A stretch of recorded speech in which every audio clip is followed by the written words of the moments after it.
শুরু। আচ্ছা, আমি বাংলাদেশের একজন ক্রিকেট ভক্ত।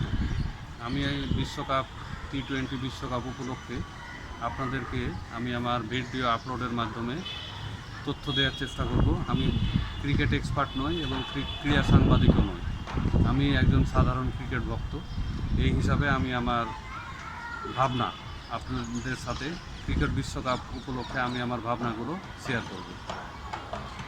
তো বাংলাদেশের ক্রিকেট সম্ভাবনা বিশ্বকাপে আমি যেটুকু দেখতে পাই, যে একটা বাস্তববাদী চিন্তা যদি করি, সেই ক্ষেত্রে খুব একটা আশার আলো আমি দেখতে পাই না। এবং সেই সাথে সাথে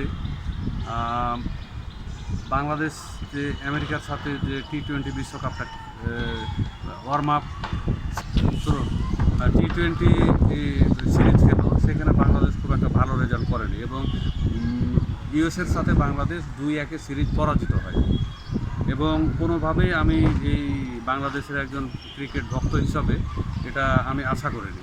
তবুও ক্রিকেট গৌরবময় অনিশ্চয়তার খেলা। সেই সাথে সাথে ইন্ডিয়ার সাথে যে ওয়ার্ম আপ ম্যাচটা খেলে বাংলাদেশ, এই রেজাল্টটাও মানে বাংলাদেশ ইন্ডিয়ার সাথে কোনো ধরনের প্রতিদ্বন্দ্বিতাই করতে পারেনি।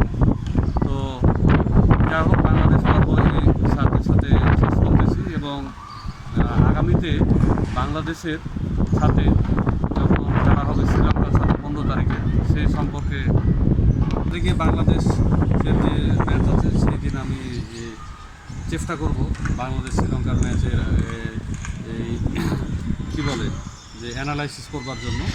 তো বাংলাদেশের টি-20 বিশ্বকাপটা শুরু হয়েছিল ইউএসএ এবং কানাডার খেলা শুরুর মধ্য দিয়ে। দুটাই ক্রিকেটের ভাষায় যদি বলা যায় তাহলে হচ্ছে কি এই মানে ক্রিকেটের ভাষায় হচ্ছে সেটা ছোট দলের খেলা। তো সেই ছোট দলের খেলা হলো, তারা কিন্তু খুব ভালো ক্রিকেট খেলছে এবং ইউএসএ দাপটের সাথে জয় আদায় করছে এবং কানাডাও ডমিনেটিং ক্রিকেট খেলছে। যাই হোক, পরবর্তী দ্বিতীয় ম্যাচ আপনার হয়েছে ওয়েস্ট ইন্ডিজ এবং কার পিএনজি অর্থাৎ একদম নতুন দলটা হচ্ছে পাপুয়া নিউ গিনি ওয়েস্ট ইন্ডিজের সাথে আমি মনে করি যে আউটস্ট্যান্ডিং ক্রিকেট খেলছে এবং তারা 16 ওভার পর্যন্ত ওয়েস্ট ইন্ডিজের সাথে ডমিনেটিং ক্রিকেট খেলছে এবং পরবর্তীতে রাসেল আসার পরে সমস্ত কিছু দৃশ্যপট চেঞ্জ হয়ে যায় এবং ওয়েস্ট ইন্ডিজ জয়লাভ করে। পরবর্তীতে নামিবিয়া এবং ওমানের খেলাটাও খুব ইন্টারেস্টিং ম্যাচ হয়। ঠিক আছে, আজকের মতো আমার ভিডিও এখানে শেষ করছি। ধন্যবাদ। কথা হবে আগামী পর্বে এবং ওই আগামী পর্বের জন্য অপেক্ষায় করুন এবং আমার আবারও মনে করাই দিয়ে আপনাদের ইউটিউব চ্যানেলটি সাবস্ক্রাইব করুন এবং কমেন্টস করুন এবং আপনাদের পরামর্শই হবে আমার পরবর্তী ভিডিও তৈরির অনুপ্রেরণা। ধন্যবাদ।